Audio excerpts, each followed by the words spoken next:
করতেন তখন মনে হতো যে চাঁদ আকাশ থেকে নেমে আবার নবীজির দাঁত মোবারকে গেঁথে গিয়েছে। নবীজির প্রত্যেকটা দাঁত মনে হতো আকাশের চন্দ্রিমা। চিৎকার করে বলে সুবহানাল্লাহ। আকা করিম সাল্লাল্লাহু আলাইহি ওয়াসাল্লাম জিজ্ঞাসা করলেন এবং ছোট ছোট কাজ নবীজি ওনাকে দিতেন। আমি বোঝানোর জন্য বলতেছি কি কাজ। ওনার পিঠের উপর হাত দিয়ে বলতে, যাও একটু লবণ নিয়ে আসো তো, যাও এই এক পয়সার একটু চিনি নিয়ে। উনিও অপেক্ষায় থাকতেন আজকে আমার রাসূল আমাকে কোন খেদমতের আদেশ দিচ্ছেন। নবীজির মুখ থেকে বের হতো অনেক সময় পয়সা নিতেন, অনেক সময় মাল নিয়ে আসার পরে পয়সা নিতেন, দৌড় দিতেন।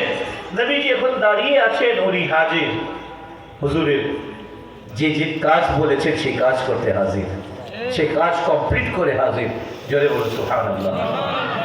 একদিন আমার রাসূল সাল্লাল্লাহু আলাইহি ওয়াসাল্লাম ফজরে আসলেন, ওই সাহাবী নেই। জোহরে আসলেন, নবীজির ওই 12 বছরের সাহাবী 14 বছরের সাহাবী নেই। ফজরে নেই, জোহরে নেই, আসরে নেই। আমার নবী সাল্লাল্লাহু আলাইহি ওয়াসাল্লাম বাকি সাহাবাকে জিজ্ঞাসা করেন, আমার শিশু সাহাবী কই? একজন উত্তর দেন, হুজুর মনে হচ্ছে অসুস্থ, শুনতে পেরেছি।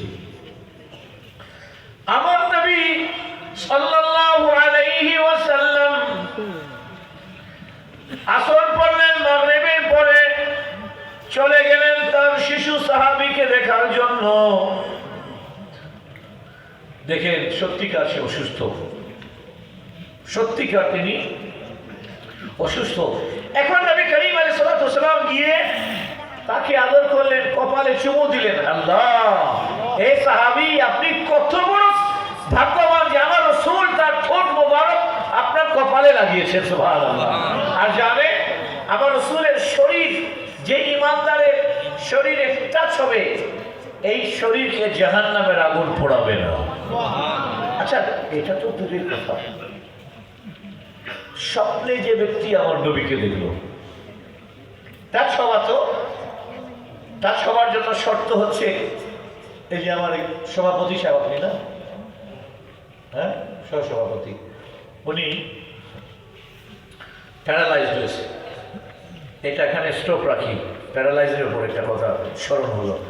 কিছুদিন আগে আমি মিশরের কায়রোতে একটা রিসার্চ একাডেমি আমি করলাম, 4 তলা বিল্ডিং আছে, ওখানে করে আসছি। তো ওখানে একটা শহর আছে আলেকজান্ডার সিটি, তোমরা সার্চ দিবে ইয়েতে গুগলে, ওটাকে আরবিতে বলে আল ইস্কান্দারিয়া, আল ইস্কান্দারিয়া, ইংলিশে বলে এই আলেকজান্ডার সিটি। ওখানে গেলাম, আমার অনেক দিনের ইচ্ছা ছিল, কি ছোট থেকেই আমি শুনছি, মাওলায়া সাল্লি ওয়া সাল্লিম দাইমান আবাদান আলা হাবিবিকা খায়রিল খালকি কুল্লিহিম। আল্লাহ, আমার অনেক দিন থেকে ইচ্ছা ছিল এই যিনি এটা লেখছেন ওনার মাজার জিয়ারত করার। কারণ আমি এটা পড়তাম, আমার শাইখুল হাদিস ওনাকে পড়তে শুনেছি ইন্ডিয়াতে, তারপর আমার আরেক শাইখ লেবাননে ওনাকেও এটা পড়তে শুনেছি। মানে বেরেলি শরীফ আলাহাজের দরবারে যখন পড়তাম ওখানেও এটা পড়তে শুনেছি। তখন এর প্রত্যেকটা শব্দ নিয়ে আমি স্টুডেন্ট লাইফ থেকে গবেষণা করতাম। তখন ওনার ইতিহাসটা কি, ওনার নাম হচ্ছে ইমাম শরফুদ্দিন আল বুসিরি। বলেন, ইমাম শরফুদ্দিন আল বুসিরি। ইমাম বুসিরি নামে ফেমাস, ইমাম বুসিরি নামে ফেমাস।